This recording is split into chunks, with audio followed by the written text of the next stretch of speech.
मयूर क्या रे? हाँ, पुलिस से तो तू बच गया, लेकिन क्या मैं नहीं जानती कि तूने अपने दोस्तों के साथ मिलकर नेहा का रेप किया है? नेहा को तो मैं जस्टिस दिलाकर ही रहूंगी, फिर चाहे मुझे अपने पापा की मदद क्यों ना लेनी पड़े। ए विद्या, संभल के रहा मेरे साथ, नहीं तो ऐसा काट के फेंक दूंगा ना, जिंदगी भर तेरा बाप तेरे को ढूंढता फिरेगा। मयूर, क्या कर रहा है मयूर? हाथ उठा। चौप।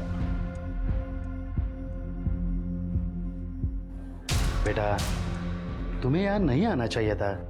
आपकी वजह से पुलिस से बच गया, और आप मुझे बता रहे कि मुझे क्या करना चाहिए? तुम रुको यहाँ पे, तुम्हारे पापा को मैं यहाँ बुला लेता हूँ। बाड़ा,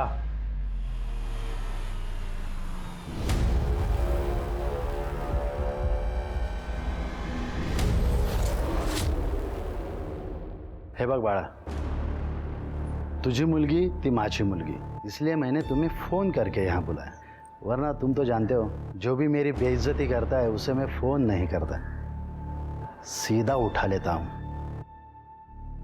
और तुम्हारी बच्ची ने वही किया है। समझो तो मिथिला, बेटर रहेगा तुम्हारे लिए। वैसे भी मेरे बेटे ने कुछ किया भी होगा तो तुम्हारे बेटी के साथ में थोड़ी किया है, ये क्यों बात आगे बढ़ा रही है? बघतो येतं। विद्या चल।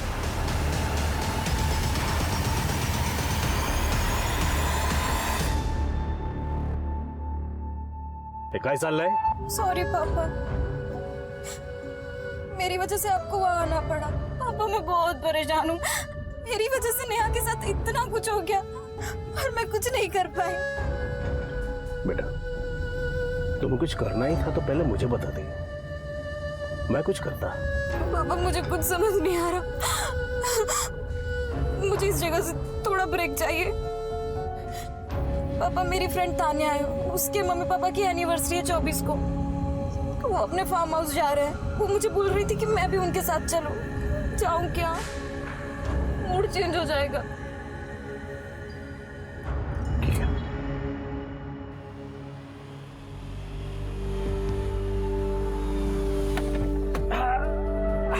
Wow, what a amazing place है ना।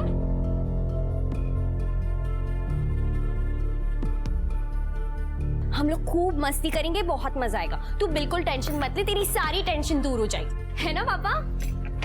हाँ विद्या, देख बेटा, पुलिस अपना काम कर रही है ना, तो अब टेंशन मत ले, मस्त एंजॉय कर। डोंट वरी अंकल, मैं ठीक हूँ। मौसी का फोन आया था, लड़के वाले ने मना कर दिया शादी से। इस पुलिस केस से सारी दुनिया को पता चल गया है नेहा के बारे में। अब क्या होगा इसका? कौन करेगा तेरे साथ शादी? हाँ?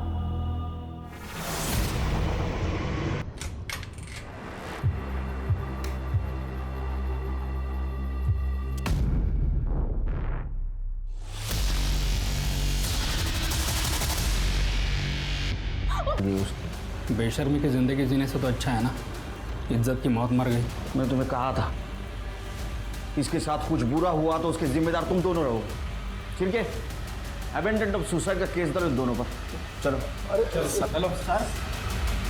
सर, नेहा की पोस्टमार्टम रिपोर्ट आ गई है। सर, रिपोर्ट के हिसाब से उसकी मौत रात में 1 बजे से 4 बजे के बीच में हुई, और फॉरेंसिक टीम को चाकू पर उसी के फिंगरप्रिंट मिले हैं। इसका मतलब नेहा ने सुसाइड ही किया है, उसे ऐसा करना नहीं चाहिए था। सर वो क्या करती, उसे तो टूटना ही था, उसके बाप और भाई ने उसका साथ नहीं दिया। मेक श्योर शिरकी कि विष्णु और राहुल के खिलाफ अबेटमेंट ऑफ सुसाइड का केस बने। ठीक है सर। केड़कर साहब, केड़कर साहब, बाला काम मिले। विद्या गायब है। क्या? हाँ, अपनी फ्रेंड तान्या के पेरेंट्स के एनिवर्सरी पर इगतपुरी वाले उनके फार्म हाउस में 24 तारीख को 2 दिन के लिए गई थी। 26 को उसको वापस आना था, लेकिन वो नहीं आई, बल्कि उसका फोन आया। हेलो पप्पा, मैं आज नहीं कल वापस आऊंगी, मुझे थोड़ा और टाइम चाहिए। मुझे लगा परेशान है वो नेहा को लेकर, इसलिए मैं मान गया। पर आज जब मैंने उसे फोन किया कि कब वापस आ रही है, तो उसका फोन बंद था। तान्या को फोन किया था सर। अंकल, विद्या तो 25 तारीख की रात को ही फार्म हाउस से घर के लिए निकल गई थी। विद्या 26 तारीख को घर आने वाली थी, वो 25 को इगतपुरी से निकले, आज 27 तारीख, लेकिन अभी तक घर नहीं आई। हाँ सर, मैंने तान्या के पापा से भी बात की, उनका भी यही कहना है। हो बड़ा बहू, विद्या तो 25 तारीख को किसी को कुछ बताया बगैर फार्म हाउस से निकल गई थी। विद्या कहाँ गई? प्लीज आप उसे ढूंढिए, प्लीज। तृप्ति, तानिया का एड्रेस लेना। चलिए। तुम्हारा शिर के ये नेहा का सुसाइड केस सॉल्व नहीं हुआ अभी तक, विद्या गायब हो गई। तुम एक काम करो, तृप्ति को बोलो राहुल और विष्णु से बात करे, और तुम मयूर और उसके दोस्तों से बात करो। विद्या की दोनों फैमिली से अनबन चल रही थी, सीरियस मैटर हो सकता है। ठीक है सर। सर 24 तारीख को मॉम डैड की एनिवर्सरी थी, हम लोग ने साथ में सेलिब्रेट किया था। तब विद्या बहुत खुश थी, सब कुछ ठीक था उसके साथ।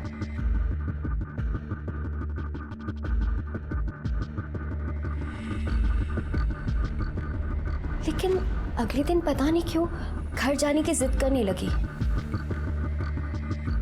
तान्या, मुझे घर जाना है। पर अभी क्यों, अचानक क्यों जाना है? बस मुझे घर जाना है, चाहे फिर मुझे खुद से क्यों ना जाना पड़े। सर उसे अकेले कैसे जाने दे सकते थे, जिम्मेदारी थी हमारी वो, और कहा कि हम सब साथ में निकलेंगे अगले दिन। और वो मान भी गई थी, रूम में मेरे साथ ही सोई थी। लेकिन जब मैं सुबह उठी वो जा चुकी थी। मैंने उसे फ़ोन किया पर उसने मेरा फ़ोन नहीं उठाया। फिर उसका टेक्स्ट मैसेज आया कि मैं घर पहुंच गई हूँ। ये देखिए सर। डोंट वरी तानिया, मैं घर आ गई हूँ। मैंने उससे पूछा भी, लेकिन उसने रिप्लाई नहीं किया मेरे मैसेज का। ऐसा कैसे बिना बताए चली गई? तुम कोई प्रॉब्लम में हो जाती तो? तुम लोग घर वापस कब आए? सर अपने स्केड्यूल के हिसाब से कल रात को ही हम घर वापस आ गए थे। ठीक है, जरूरत पड़ी तो फिर से आऊंगा। मैं अपने रूम में जा रही हूँ। सुमिता, मुझे तुमसे कुछ बात। मैडम, हमको क्या पता विद्या कहाँ गायब है? हम लोगों को तो आपने जेल में डाल रखा है। तुम यहाँ आने से पहले विद्या गायब है। तो क्या विद्या के गायब होने का मुकदमा भी आप हम पे चलाएंगे? बिल्कुल, क्योंकि नेहा के साथ जो कुछ भी हुआ उसको जिम्मेदार तुम विद्या को मान रहे थे ना? विद्या जिम्मेदार थी सर। जिम्मेदार तुम हो। सर हम सच कह रहे हैं, विद्या के गायब होने में हमारा कोई हाथ नहीं है। फालतू में और एक केस में हमको मत फंसाइए सर, हम रिक्वेस्ट करते हैं आपसे। सर कुछ भी हो जाए आप सीधे मेरे घर पर ही आ जाते हो, मैं क्यों गायब करूंगा विद्या को? एक काम करा ना इंस्पेक्टर, और एक 100 मोटो केस हम पर डाल दीजिए और अरेस्ट कर लीजिए हम दोनों को। वैसे भी यही एक ही काम है जो आप लोग ठीक से करते हो। नेहा के रेप और सुसाइड केस को लेकर पुलिस पहले से ही दबाव में थी और अब विद्या गायब हो गई थी। विद्या नेहा के असॉल्ट केस की आई विटनेस थी और एक पावरफुल नेता बाड़ा कामड़े की बेटी भी। मयूर और उसके दोस्तों के साथ नेहा के पिता विष्णु और भाई राहुल की एलिबाई क्रॉस चेक की गई।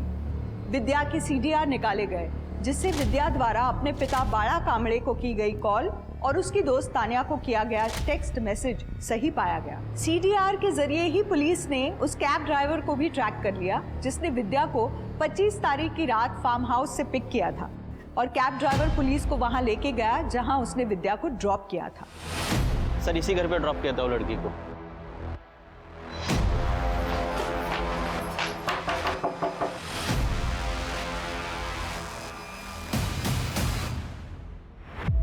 सर मेरा और विद्या का अफेयर चल रहा है। 26 तारीख को उसने मुझे फोन किया सुबह। हेलो हेलो, सुनिए, मैं तुम्हारे घर आ रही हूँ, मुझे मिलना है। लेकिन जब वो आई उसकी हालत ठीक नहीं थी सर। सुनिए। विद्या रो क्यों रही हो, क्या हुआ?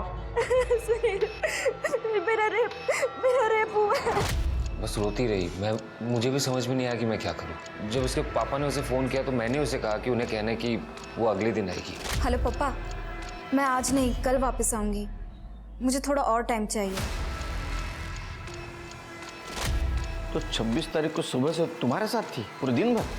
जी सर। उसके बाद वो जब थोड़ी सी स्टेबल हुई तो मैंने उसे वापस पूछा उसके रेपिस्ट के बारे में। प्लीज बता किसने किया ये सब? प्रकाश अंकल ने मेरा रेप किया। विद्या की फ्रेंड तानिया, उसके फादर ने उसका रेप किया। सर ये बताकर वो वापस रोने लगी, रोते रोते सो गई। मुझे भी नींद आ गई तो मैं भी सो गया। लेकिन 27 सुबह जब मैं उठा तब विद्या घर पे नहीं थी। ये सब तुम्हें पता था, तुमने पुलिस को क्यों नहीं बोला? सर विद्या के फादर के बारे में तो आपको पता ही है। अगर उन्हें हम दोनों के बारे में पता चल जाता तो फिर मार के चौड़ाई पे लटका देते सर। अरे कुछ नहीं करेगा वो, डरो मत। क्या बकवास कर रहे हैं सर? विद्या के बॉयफ्रेंड ने बताया और आपने उसके बातों पे भरोसा कर लिया? हम किसी की बातों पे भरोसा नहीं कर रहे, हम सिर्फ फैक्ट्स को इवेल्युएट कर रहे हैं। सर फैक्ट यही है कि उस दिन विद्या मेरे फार्म हाउस से निकलकर सुनील के पास गई थी और वहां से वो गायब हो गई। अब मुझसे पूछने के बजाय आप उससे पूछिए कि उसने विद्या का किया क्या है। और सर उस दिन फार्म हाउस में मैं अकेला नहीं था, मेरी भी गाएगी। पहले ये मालूम होता था तो उसे हम लेकर ही नहीं जाते। भलाई करने गए थे, बुराई हो गई। नहीं मम्मी, विद्या ने कुछ नहीं कहा है, उसके बॉयफ्रेंड ने कहा है। गप्पा बस तू, तेरी वजह से ये सब कुछ हुआ है। तुझे ही बहुत पड़ी थी ना उसकी तबीयत ठीक नहीं है, डिप्रेशन में है बेचारी। अरे तेरे पापा पर गंदा इल्जाम लगाया उसने। सुनील और प्रकाश में से कौन सच बोल रहा है विद्या ही बता सकती है। मैं सुनील के बयान को क्रॉस वेरीफाई करता हूँ सर। और सर मैं प्रकाश और सुनील दोनों के कॉल डेटा रिकॉर्ड्स निकलवाती हूँ, शायद उससे कुछ पता चले। सर सिटी हॉस्पिटल से फोन आया था, उनके यहाँ कुछ लोग एक लड़की को लेके आए पुलिस केस है।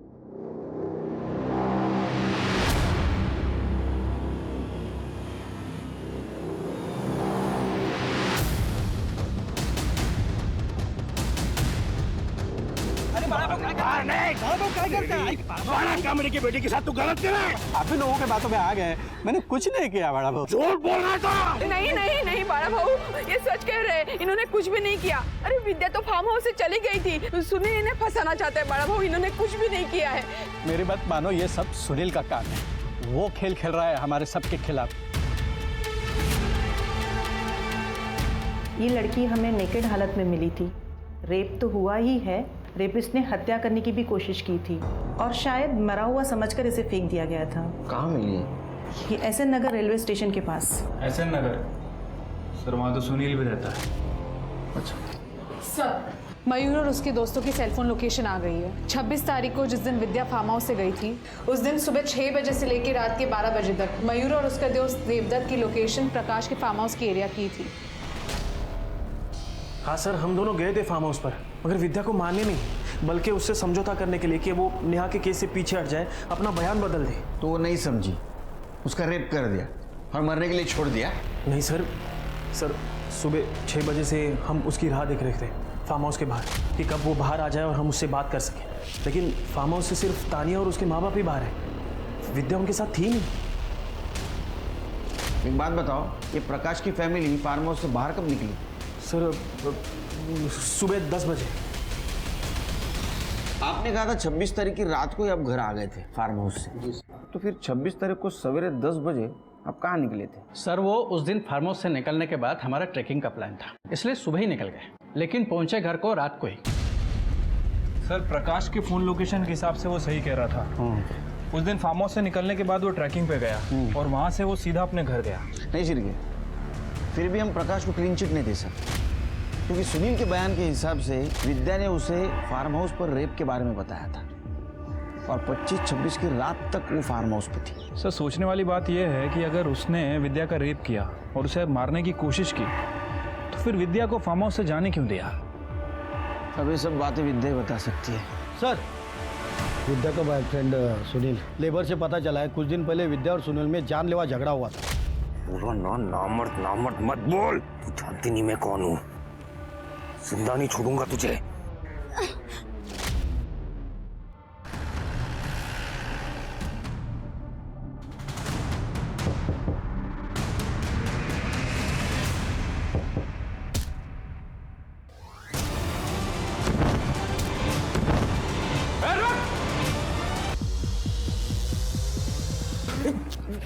छोड़ दीजिए मुझे, छोड़ दीजिए मुझे, छोड़ूंगा नहीं, छोड़ दो, छोड़ दीजिए मुझे, कहीं तो छोड़ दो, मार डालूंगा उसे।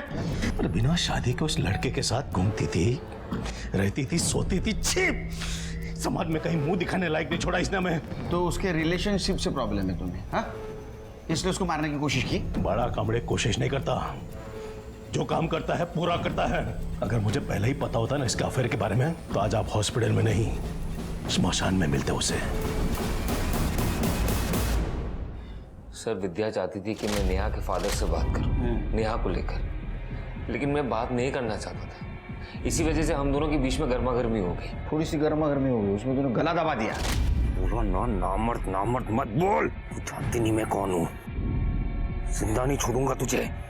थोड़ा सा दिमाग गर्म हो गया था, इसलिए जो भी हुआ, लेकिन मेरा कोई इंटेंशन नहीं था सर। अब विद्या के साथ तूने जो कुछ भी किया है ना, वो खुद विद्या बताएगी हमें होश में आने के बाद।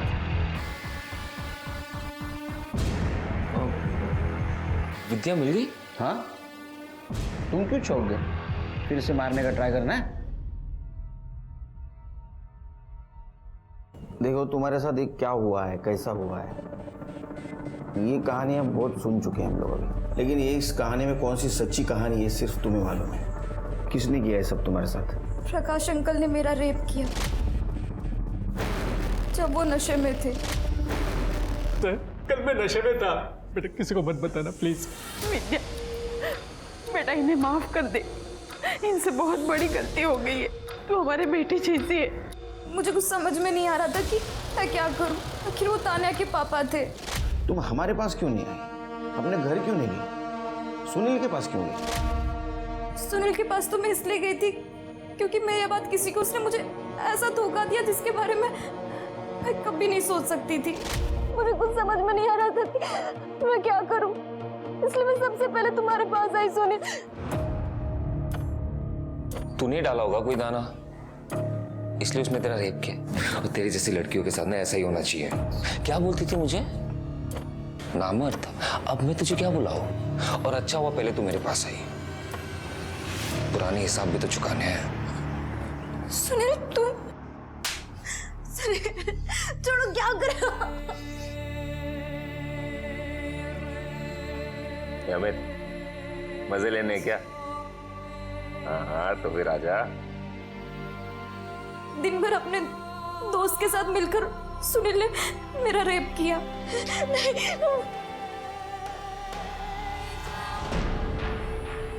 फिर मुझे मरा हुआ समझकर जंगल में फेंक दिया। तुमने पापा को कॉल किया था, वो सुनील ने करवाया था? हेलो पापा, मैं आज नहीं कल वापस आऊंगी। मुझे थोड़ा और टाइम चाहिए प्लीज।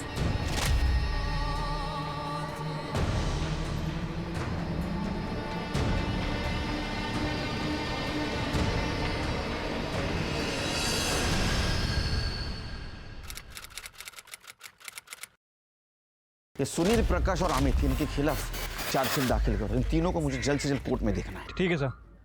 सर, विद्या की डेड बॉडी मिली है उसके घर के सामने वाले पार्क में।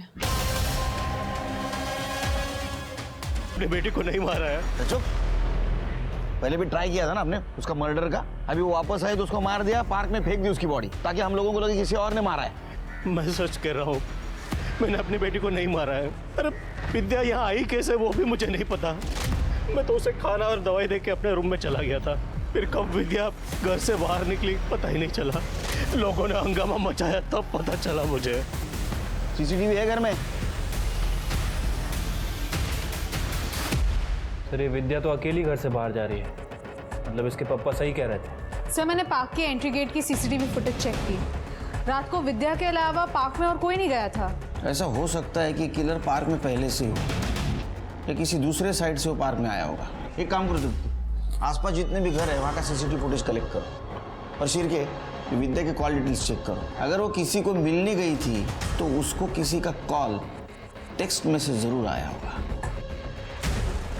विद्या के घर आने के बाद उसे बहुत सारे नंबर से कॉल आए थे उसका हालचाल पूछने के लिए, लेकिन सर एक नंबर ऐसा है जो थोड़ा खटक रहा है। 10 बजे कॉल करने के बाद इस नंबर की फ़ोन की लोकेशन 12 बजे विद्या के घर के बाहर पार की है। सर, आपका अंदाज़ा सही था। पार्क के पास के घर के सीसीटीवी फुटेज में हमें हमारा पॉसिबल किलर बाउंड्री जंप करते हुए दिखाई दिया है।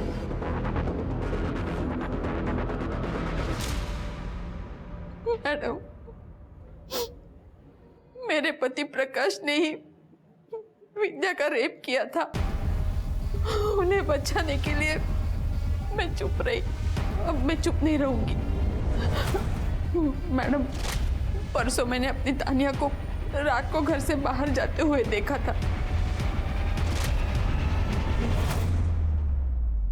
क्या है ना तानिया, एक मराठी में कहावत है, जिसका काम उसी को भाए, दूसरा करने जाए तो गड़बड़ हो जाए। समझ रहे हैं ना मैं क्या बोल रहा हूँ? वैसे तुम प्रोफेशनल क्रिमिनल तो नहीं हो, तो तुम प्लानिंग नहीं कर पाई। तुमने क्या किया, विद्या का मर्डर करने गई तब तुम मोबाइल लेके गई। तुम पार्क के मेन गेट से नहीं गई, इसलिए उस सीसीटीवी फुटेज में तुम नहीं आई। तुम दूसरे साइड से, दूसरे कंपाउंड से गई, तो उसके सामने एक घर था, वहां के सीसीटीवी में तुम कैप्चर हो गई। और तुम्हारे माँ ने भी बयान दिया है कि रात को तुम घर से बाहर निकली थी। तो अब बताओ, क्यों मारा, कैसे मारा, किस लिए मारा? सर, मेरे पापा मेरे हीरो हैं और वो विद्या, वो उन्हें फंसाना चाहती थी। पहले तो खूब चिपक चिपक कर डांस किया मेरे पापा के साथ, और जब पापा से नशे में गलती हो गई तो वो उन्हें फांसी पर लटका देना चाहती थी। पापा ने जबकि उससे माफी भी मांगी थी, लेकिन उसने नहीं सुनी। इसलिए मैं उससे बदला लेना चाहती थी और मैंने उसे कॉल किया था आग में आने के लिए। छी तान्या, मैं तो तुम्हारे पापा को अपने पापा की तरह समझती थी। तुम इतना गंदा सोच में कैसे सकती हो? विद्या, ज्यादा भोली बनने की कोशिश मत कर। तुझे जो समझना है समझ तान्या, मैं बस इतना जानती हूँ, तुम्हारे पापा ने मेरा रेप किया है और मैं उनको सजा दिला कर ही रहूंगी। वो मेरे पापा है और तेरे वजह से ऐसा ही करती, अब सड़ो बाप बेटी जेल में। विक्टिम के साथ सहानुभूति रखना, उसकी जगह खुद को रखकर उसके दुख को समझने की कोशिश करना बहुत ही मानवीय गुण है। अगर तान्या के साथ भी विद्या के जैसा ही कोई हादसा हुआ होता तो क्या वो विद्या के प्रति ज्यादा संवेदनशील नहीं होती? बिल्कुल होती।